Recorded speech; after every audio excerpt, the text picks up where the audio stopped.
스스로 재무돈 번다는 얘기가 있죠, 김남균 기자. 네. 이분 소개를 지난번에 뭐 알파고니 뭐 하다 보니까 이제 점점 힘들어져요. 이번 주는 이렇게 소개하겠습니다. 따뜻한 혁명가, 쟁점의 알파고, 구국의 강철 일발, 정의당 김종대 의원의 국회 브리핑 시작합니다. 반갑습니다. 예, 안녕하세요. 반갑습니다. 몇 주 만에 직접 스튜디오에 출연. 3주 만입니다. 예. 예, 2번을 전화로 했죠. 예. 근데 전화 품질이 워낙 좋아서 네. 마치 그 출연하셔가지고 하는 것처럼 깨끗하기는 한데 그래도 좀 맛이 덜 나더라. 네. 그죠? 네. 김종대 의원은 봐야 맛입니다. 얼굴 볼 게 뭐 있다고. 그리고 사실 원래 볼 게 없어요. 시작할 때는 오늘은 한 15분 정도로 끝냅시다. 네. 근데 나중에 시계 보면 1시간이 가 있어. 네. 하실 말씀이 참 많아요. 예. 말이 너무 많아 죄송합니다. 아니요. 오늘 상당히 바쁘신 걸로 아는데 저희가 네. 되도록이면 빨리 보내드리도록 하겠습니다. 준비한 질문을 몇 가지 간추려 봤어요. 예. 지난주 방송에서 저희가 통계 예. 얘기를 하지 않았습니까? 그렇습니다. 통계 발표 때문에 꽤 어수선한 한 주였는데 지금 상황은 어떻습니까? 좀 잦아들었죠. 예. 자, 1분이라고 하위 20% 소득이 7.6% 줄고 예.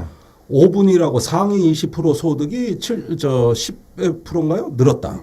그래서 17%가 더 벌어졌다. 아니 대한민국에 혁명 났습니까? 천재지변 났습니까? 어떻게 석 달 만에 전년 대비 이런 통계가 갑자기 나와가지고 이 난리 그 브루스를 치는지 예결위에서도 온통 그냥 통계학 논쟁인데 이제 정의당에서 밝혀낸 게 있어요. 네. 작년에 그 가계소득 조사는 표본 수가 그 굉장히 적습니다. 4천 가구. 네. 올해는 저 6,600가구로 늘렸어요. 예. 그 과정에서 표본의 3분의 2가 교체됐습니다.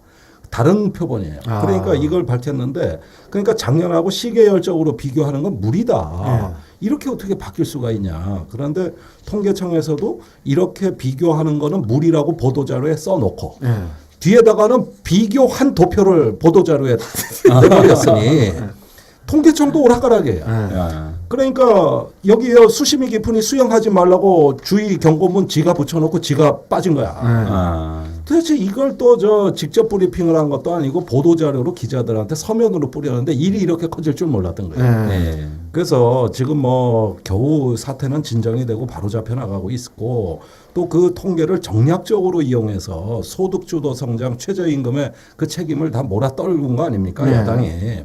그래서 이거는 정말 통계가 흉기가 될 수가 있구나. 아주 뭐 정치권이 제대로 학습을 했다고 봐야 되겠고요.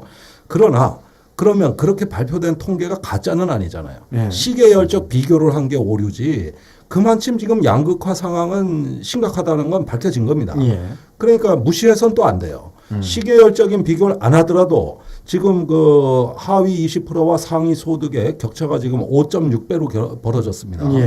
아무리 그 저 가계 소득을 1분이 저소득층에 그 국가가 뭐 여러 가지 지원을 해줘도 이 격차가 해소가 안 돼요. 그런 만큼 우리 사회 양극화는 지금 위험한 수준으로 가고 있다. 이건 진실로 인정해야 되겠죠. 그거기에 맞는 이런 상황에 맞는 대책을 세워야지 언제까지 통계학 논쟁할 겁니까? 아니 근데 저는 정말 답답한 게 분명히 기억하는 게 17년 전에 인터넷 신문 그 프레시안 아신다고 하셨죠. 김종대 의원 글도 썼는데 모르겠어요. 꽤 글빨 날리셨어요 그때. 그때 제가 팬이 됐거든요. 근데 프레시안의 이승선 기자가 통계 조사의 기본 룰 이걸 만들자. 그 당시에 줄기차게 주장을 했었거든요. 그 참 성견지명이 있었네요. 왜냐하면 집권을 하는 측에서는 우리가 집권하고 있는 도중에 경제 지표가 향상되고 뭐 취업률이 올라가고 다 이런 자료를 받고 싶어 하죠. 그렇습니다. 근데 이걸 고무줄 형식으로 그리고 서류상에 살짝 장난을 쳐서 위정자에게 보이기 위한 통계를 내는 것은 문제가 있지 않느냐. 그게 통계의 정치화입니다. 이거는 아주 무서운 일이죠. 그런데 이번에는 오류가 있었다고 그러지만 이거는 통계청의 정책 오류에서 빚어진 일입니다. 갑자기 2017년에 네. 더 이상 가계소득 조사를 안 하겠다는 겁니다.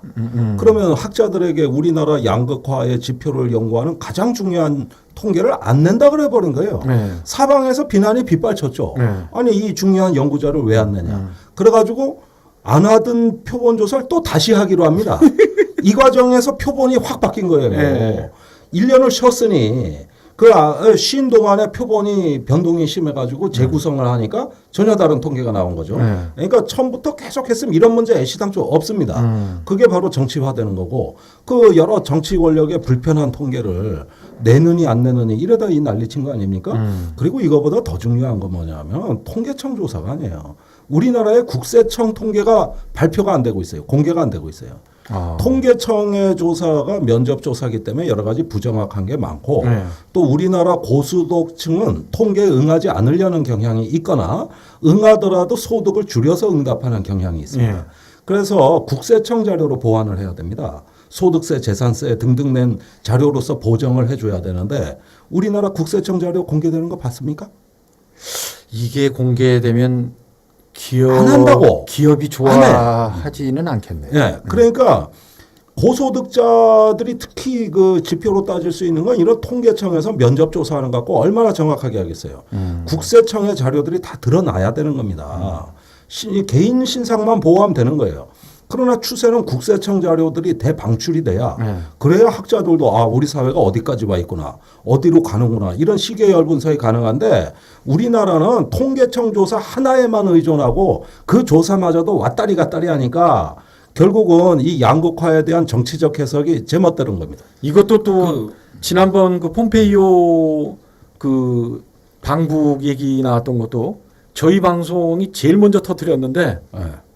한 2, 3일 편집하는 사이에 온 언론에 도배가 됐어요. 그런 것처럼 국세청의 통계 발표 이것도 또 그러니까 국세청은 말입니다. 이슈가 우리나라 되겠는데 1년에 국세를 얼마를 걷었다. 네. 이런 세입은 공개가 됩니다. 네. 우리가 궁금한 건 그 내역이에요. 각 소득 분위별로. 자, 국세청에서 내는 그 세금이란 건 뭐겠습니까? 단순히 소득세가 아니죠. 소득이 축적된 걸 부라고 합니다.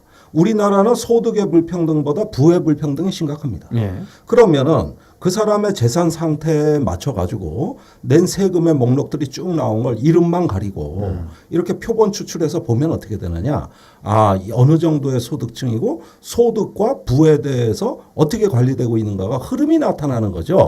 요걸 통계청에 조사하고 보정을 해서 우리 전체적인 어떤 사회의 그 부의 분배, 소득의 분배 문제를 이렇게 하나의 어떤 그 전체적인 이미지를 그려낼 수 있어야 그걸 지식이라고 하는 것이지. 네. 요거 빼고 저거 빼고 면접조사 하나에만 불완전하게 운전해. 그거 가지고 어떻게 저 국가를 다 안다고 할 수 있겠습니까? 그 저는 그 제가 2003년도인가요? 4년도에 제가 이제 자료를 분석해서 신문에 기고를 했었던 글이 있는데 그때 이제 뭐였었냐면 우리나라에 처음으로 불로소득이 근로소득, 우리 노동소득을 앞질렀다라는 제가 이제 글 썼던 기억이 있어요. 네.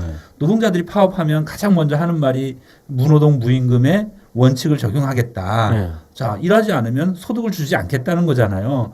자, 그런데 이번에 이제 지난주에 정의당 심상정 의원실에서 발표한 자료를 보니까 이래요. 우리나라 상위 0.1%의 그 사람들이 그 이자 소득 그 벌어들인 네. 연간 이자 소득이 2조 5,078억 원이에요. 배당 소득 7조 2,896억 원이에요. 둘을 합하면 약 10조 정도가 됩니다. 자, 그런데 우리나라 경제활동 인구의 하위 25% 443만 명이 벌어들인 근로소득이 11조 7,257억 원이에요. 네. 거의 엇비슷하네. 예, 이 말이 주는 거는 뭐냐면 자, 443만 명의 그 경제활동 우리 국민들이 벌어들이는 근로소득보다 상위 0.1%가 가만히 앉아서 일을 하지 않고도 벌어들이는 즉 불로소득, 불로소득이 거의 같다는 거거든요. 자, 이걸 보면 우리나라의 이제 사회경 양극화가 정말 그러니까 심각하구나. 바로 부의 불평등입니다. 그거는 예. 소득의 불평등이라기보다는 네. 그 소득이 축적된 부동산이나 이런 어떤 자산의 불평등이 더욱 심각하다는 얘기고 그 다음에 그 이번에 중소상공인연합에서 발표한 자료를 유추해 가지고 우리나라의 자영업자의 평균치를 내봤어요. 네. 그러니까 예컨대 2인 부부가 연 15억 매출의 소형 마트를 운영한다고 가정으로 할 때 이익이 어떻게 배분되느냐. 네. 자, 우선 비용으로 다 떨궈내고 이익이 1억 정도 남는데 이 1억이 어떻게 배분되느냐. 임대료 3,300만 원, 카드 수수료 3,800만 원. 이거 빼고 나면은 집에 가져가는 돈은 두 부부가 3,200만 원 정도입니다. 그러니까 자, 보십시오. 저기 임대료는 저 건물주 지대 세력이죠. 네. 그다음에 카드 수수료는 금융 세력입니다. 이거하고 땀 흘려 일한 두 부부가 똑같이 나눠 써야 된다는 거예요. 이거는 15억 매출에 이제 직원을 정규직 1명, 비정규직 3명, 4명을 고용했다고 가정했을 때 표본조사입니다. 이게 우리나라의 가장 자영업자, 중소상공인의 아주 평균적인 수치라는 겁니다. 그러니까 쎄 빠지게 벌어도 저 15억을 벌어도 3천만 원 집에 가져가기가 힘든 거예요. 옆에서 우리 세펀이 국회의원 직접 보신 적 있으세요? 보시니까 어때요, 소감이? 말씀 잘하세요. 지금 보면 카메라로 한번 잡아주실래요? 저희는 자료들을 엄청 많이 준비를 해요. 근데 김종대 말씀 의원은 잘하시네요. 아예 없죠. 한참 귀담아 들었어요. 제 얘기도 나와서. 그런데 자영업자. 네. 저 말씀하시는 걸 조심하셔야 돼요. 빨려 들어가요. 마성이 있어요. 네. 또 그리고 귀에 쏙 들어와요. 아, 그래요? 네. 말씀하는 게 네. 이해 못하. 저거 정치 뭐 그런 거 뭐 모르는데 네. 제 귀에 쏙 들어올 때는 네. 뭔가 있다. 예. 저희가 얘기하는 건 어때요? 쏙 나가요? 아, 이거 시간 자꾸 흐르네. 우리 셰프께서 지금 이제 자영업을 하고 계시잖아요. 네. 근데 최저임금 때문에 뭐 이렇게 큰 어려움을 겪는 건 아니다 이렇게 말씀을 하셨어요. 저는 어. 업종 특성상 예. 업종 특성상 어떤 업을 하시는데요? 뭐 일반 음식점인데 네. 저는 저녁 늦게까지 하니까 저는 아예 많이 주죠. 아, 많이 주고 그래, 열심히 해라지. 이야. 그러니까 그러니까 훌륭하십니다. 최저임금 훨씬 이상을 주시는구나. 그렇죠. 근데 한쪽에서는 그 최저임금 때문에 아주 예민하지 않습니까? 예, 최저임금 소득주도 성장론의 이제 핵심 아이템이 이제 최저임금 인상 아니겠어요? 예.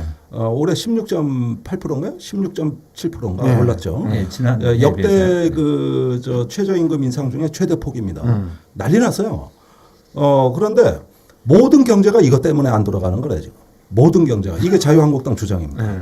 이것 때문에 폭망했다 이거 아닙니까? 그래서 아까 발표된 그 잘못된 통계도 그 주범이 최저임금 인상이다 이렇게 주장하는 거예요. 네. 그런데 통계청 자료를 또 인용하자면은 그러면 자영업자 중에 고용원이 있는 자영업자하고 고용원이 없는 자영업자가 있을 거 아니에요. 자가 노동하는데. 네. 그러면 최저임금이 문제라면 고용원이 있는 자영업자가 타격을 받아야 되거든요. 그런데 실제로 2분기 그 발표해 보면은 고용원이 있는 자영업자 숫자는 늘어납니다. 네. 그리고 고용원이 없는 자영업자 숫자는 줄어듭니다. 네. 그러면 최저임금하고는 무관하다는 얘기예요. 영향이 있다 했을지라도 그것이 고용원이나 자영업자 폐업하고 연결되는 걸로 보는 건 무리가 있다는 겁니다. 이건 통계상 입증이 됐어요. 요 얘기는 또 자유한국당이 쏙 빼먹고 얘기를 한다고. 원래 그런 거죠. 뭐. 언제 자유한국당 의원도 한번 초대를 해서 네. 대비되게 한번 좀 얘기를 논쟁을 합시다. 끝장으로. 네. 네. 자, 그리고 문재인 정부의 경제 핵심 정책 하면 소득 주도 성장. 근데 말이 조금 어려울 수도 있는데 지난주에 그 모든 뉴스에 경제 뉴스에 그 도배를 하다시피 했어요. 네. 이게 여전히 유효하다고 볼 수 있을까요? 아니면 좀 돌부리에 걸려서 넘어졌다라고 보시는지요? 물론 그 논란이 있는 와중에 청와대와 장하성 청와대 정책실장 또 문재인 대통령은 소득주도 성장을 오히려 더 가속화해야 된다. 네. 이렇게 하면서 입장 정리를 했어요. 근데 실제 그렇게 하고 있느냐에 논란의 여지가 있는 겁니다. 자, 지금 경제 지표가 계속 나빠지고 있다는 게 뭐 고용 문제, 양극화 문제 뭐 등등 좋은 지표는 하나도 없는데 이게 소득주도 성장론 때문에 나빠진 거냐? 통상 경제 정책은 2, 3년이 지나야 이제 서서히 그 신호가 나타나기 시작하고 7년 정도는 지나야 평가할 수 있다는 게 정설이에요. 경제 성장이나 그 여러 재분배 정책은 그렇게 하루아침에 효과가 나타나지 않습니다. 그렇다면 지금 이렇게 나빠진 게 불과 작년에 출범한 문재인 정부의 소득주도 성장론 때문이냐? 최저임금 시행한 지 얼마 됐습니까? 이제 1년도 채 안 됐고 예. 주 52시간 그것도 소득주도 성장의 주요 아이템인데 저녁이 있는 삶, 일 적게 하라고 고용 창출해라. 이거 한 지는 불과 석 달 됐나? 그죠, 그죠. 네. 예.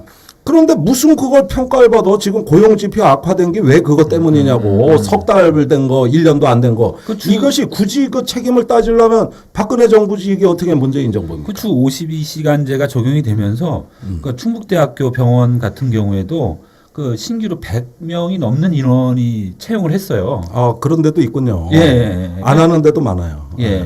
일정하게 보면 그 충북대학교 병원 사례가 보편적이진 않겠지만 고용 일자리 만드는데 효과를 본 거죠. 예, 그게 앞으로 서서히 나타난다는 겁니다. 이게 하루아침에 변화에 적응하진 않아요. 아무리 변화에 탄력적으로 대응하는 기업이라 하더라도 일단 제도를 시행하고 나면 적어도 1년은 지나야 서서히 고용 효과가 나타나고 지금 당장은 고통스럽습니다. 우선은 잔업을 못 하니까 잔업에서 잔업수당 또 휴일에 특근수당으로 연봉을 올리던 노동자들은 수입이 줄었어요. 당연히 반발하죠. 예, 또 그 주름만층으로 기업이 빨리빨리 사람을 채용하냐. 그렇게 탄력적으로 쉽게 채용 못 합니다. 그러다 보면 이 정책이 자리 잡는 데는 아무리 작게 잡아도 1년입니다. 저는 이번 정부의 유일하게는 아니고 좀 점수를 후하게 주고 싶은 부분은 바로 이 부분인데요. 네. 김동연 경제부총리나 장하성 그 청와대 쪽에 계시는 분이나 말씀하신 것처럼 과거 정권 탓을 할 법도 하고 우리 억울하다. 이제 집권한 지 1년도 되지 않았고 1년은 넘었죠. 네, 1년 근데 이제 넘었어요. 경제 그 플랜을 가동한 건 얼마 되지도 않는데 그렇죠. 예. 근데 과거 정권 탓을 하지를 않더라고요. 제가 자유한국당이 과거 새누리당일 때는 입만 열면 과거 정권 탓했어요. 그래서 뭔 말을 못했어. 그만큼 사랑했어요. 뭔 말을 못했어요. 한 아니, 1년 그런데 반 정도까지만 하더라도 지난 문재인 40, 80년 대통령의 전까지 좋은 점은 공을 자기 것이 아니라 자꾸 남들한테 양보하죠. 한반도 평화가 온 건 내가 아니라 트럼프 대통령이 한 거다. 노벨 평화상은 내가 아니라 트럼프 대통령이 수상하셔야 된다. 이러면서 자꾸 밥상을 양보하는 미덕이 좀 있어요. 그다음에 민주당은 순진한 건지 착한 건지 모르겠지만 지금 경제의 이런 초라한 성적표는 분명히 과거 정부가 남긴 유산이라는 걸 책임 있게 말을 해야 됩니다. 네. 안 그러면 본인들이 책임져야 되는 거예요. 그 논리적으로 왜 그걸 설명 못 합니까? 그건 미덕이 아닙니다. 그럼 얘기가 나온 김에 요거 한번 여쭤보죠. 문재인 정부의 그 소득 주도 이 부분 네. 이게 큰 틀에서는 정의당도 궤를 같이 하시는 거죠. 큰 틀에선 같이 합니다. 근데 더불어민주당과의 그 차이점을 든다면 어떤 점을 들 수 있을까요? 그러니까 우리가 이제 몸을 건강하게 한다 그럴 때 양약 처방이 있고 한방 처방이 있잖아요. 네. 양약 처방은 직접 치료하는 거고 한방 처방은 간접 치료하는 거잖아요. 체질을 튼튼하게 해서. 네. 그런데 어떤 경제라는 거는 직접 처방만 갖고는 안 됩니다. 오히려 그거는 과잉 대응이 되거나 위험할 수도 있죠. 자, 소득주도 성장이라고 해서 최저임금 올리고 갑자기 노동시간 줄이고 할 때 그 엄청난 혼란이 약자와 약자 의뢰 전쟁으로 결국은 프레임이 짜져버렸어요. 이건 불행한 일입니다. 그런데 소득주도 성장은 최저임금이나 52시간제만을 얘기하는 게 아닙니다. 그 정책은 사회 전반적인 안전망을 강화해서 우리가 또 돈이 위에서 아래로 흐르도록 경제민주화, 재벌개혁, 금융개혁 이런 걸 통해 가지고 사회 전체 우리나라 60년 경제의 체질을 바꾸는 원래 한방 처방이었어요. 단지 지금 주사 한 방 놓는 거, 최저임금, 52시간제 이런 직접적인 정책만 의미하는 게 아닌데 민주당 정책은 공교롭게도 앞에 그 포괄적으로 우리 경제의 체질을 바꾸는 개혁 입법들은 한 개도 안 되고 된 게 없고 시작도 안 했고 뭔 재벌 개혁을 했으며 뭔 금융 개혁을 했으며 아직 시작도 안 했고 단 최저임금하고 52시간 근로제를 시행한 겁니다. 이렇게 되니까 전체적인 몸의 밸런스가 유지가 안 되고 좋은 약을 처방했음에도 불구하고 몸이 못 견디는 사태가 온 겁니다. 그게 을들의 전쟁입니다. 중소상공인들이 아우성치고 냄비 들고 가서 시위하지 않습니까? 광화문에 가서 최저임금 때문에 못 살겠다 이거예요. 그래서 없는 사람과 없는 사람끼리의 전쟁이 됐지. 원래 경제민주화는 있는 사람 걸 좀 양보받아서 그 돈을 없는 사람에게 재분배하는 이런 정책이란 말이에요. 지금 그렇게 됐습니까? 안 됐잖아요. 그러니까 이런 경제민주화에 대한 종합적 비전과 철학, 그다음에 구상을 가지고 이렇게 기획력 있게 접근했다기보다는 너무 특정 정책에 몰려다녀가지고 그것만을 이렇게 앞세우다 보니까 어쩔 수 없이 좋은 약을 처방했는데 몸이 못 견디면 어떻게 해. 아니 뭐 잔뜩 약 처방해서 먹으니까 이번에 위장이 상하는 거 아니에요. 그래서 이런 것들은 조금 그동안 묵혀뒀던 그 개혁 입법들을 이제라도 좀 가속화해서 전체적인 균형을 맞춰서 해결해야 될 일이다. 자, 이 코너의 이름이 김종대 의원의 국회 브리핑입니다. 예? 김종대 의원은 현재 국회 예산결산위 맞습니다. 그죠? 예. 그쪽 이야기도 좀 들어보고 싶은데 방송 시청하시는 분들을 위해서 일목요연하게 지금 국회 예결위가 이러이러한 상황입니다. 브리핑을 좀 해주시죠. 예, 지난 8월 28일 날 국무회의에서 내년도 470조 슈퍼 예산이라고 부르는 초대형 예산이 통과가 됐습니다. 예. 이것이 이제 국회 9월 말경에 대통령 시정연설과 함께 그 제출이 되고 11월부터 예산 심의가 들어가니까 아직까지 예결위는 본격화되지는 않았다. 이제 11월부터는 본격적인 예산 심사가 들어간다. 이렇게 말씀드릴 수 있겠고요. 다만 지금 분위기는 뭐냐 하면은 이런 초대형 예산의 적절성 문제가 도마 위에 올랐습니다. 자, 우선 근년 들어가지고 제가 기억하기는 아마 2010년 금융위기 이후로 가장 많은 예산 증가하거든요. 예. 그래서 이게 확정된 이렇게 어떤 초슈퍼 예산이라는 주장이 있고 한쪽에서는 아니다. 그동안에 세금이 너무 많이 거쳤다. 그걸 쓰기 위한 거니까 그래서 오히려 균형 예산이고 긴축 재정을 안 하는 거지 이게 무슨 확장 예산이냐. 이런 어떤 그 이야기들이 논쟁이 되고 있습니다. 둘 다 맞는 얘기예요. 그런데 우리가 내년도에 돈을 많이 쓴다는 뜻은 지금 급한 불을 꺼야 되기 때문에 고용절벽, 양극화 이러다 보니까 불난 집에 일단 물을 벗어 꺼야 되는데 소방관이 불난 집에 와서 불 끄는 게 중요하지 우선 물을 얼마나 많이 썼는가는 그 순간에 중요하진 않아요. 일단은 이 경제의 급한 불을 끄는데 재정이 좀 적극적인 역할을 하자. 이 방향은 맞는 겁니다. 그러다 보면 많아 보여요. 그러면 소방관한테 지금 쫓아가 불 끄는 소방관한테 당신 물 좀 아끼라고 얘기했다 어떻게 되겠어? 귀싸대기 맞습니다. 네. 그렇듯이 물을 많이 쓰는 거는 맞아요. 그런데 지금 문제는 이렇게 써서 물을 많이 써서 불길을 잡았는데 그러면 내년도에 그 한 번 이 불이 영원히 꺼지고 또 안 살아나느냐? 그때 가서 혹시 더 많이 써도 안 되지 않느냐? 이런 문제가 걱정이 되는 거죠. 그럼 이제 그때 가서 언론은 밑빠진 독에 물 붓기 한 거 아니냐. 그러니까 지금 벌써 조선일보 논조가 그거죠. 세금으로 다. 저는 어느 신문이라고 얘기하지 않았어요. 그런데 이 문제는 이렇게 봐야 됩니다. 지금 급한 불을 끄는데 재정의 적극적인 역할은 소홀히 해서는 안 됩니다. 일단 불을 끄는데 목적을 둬야 되고 재정의 역할을 해야 돼요. 그러나 그것만 갖고는 안 되는 겁니다. 그 이후에 새로 또 다른 불이 발생할 수도 있기 때문에 이걸 구조적으로 해결할 수 있는 경제개혁으로 들어가야 되는 거예요. 우리 경제 체질 바꾼다는 경제민주화가 바로 그 얘기라는 거거든요. 그러니까 그게 들어가야 매일 물 많이 써서 물 퍼서 불 끄는 이거는 예방할 수 있는 거 아니냐. 일단 불길을 잡으면 그 다음엔 예방이 중요한 거 아니겠어요. 역시 제가 성견지명이 있었어요. 오늘 김종대 의원 표현 하나 바뀐 게 쟁점의 알파고. 지금 현재 대한민국의 쟁점 알파고답게 아주 시원하게 풀이를 해주셨습니다. 고맙습니다. 예, 감사합니다. 그리고 알파고 제로라고 더 센 게 나왔습니다.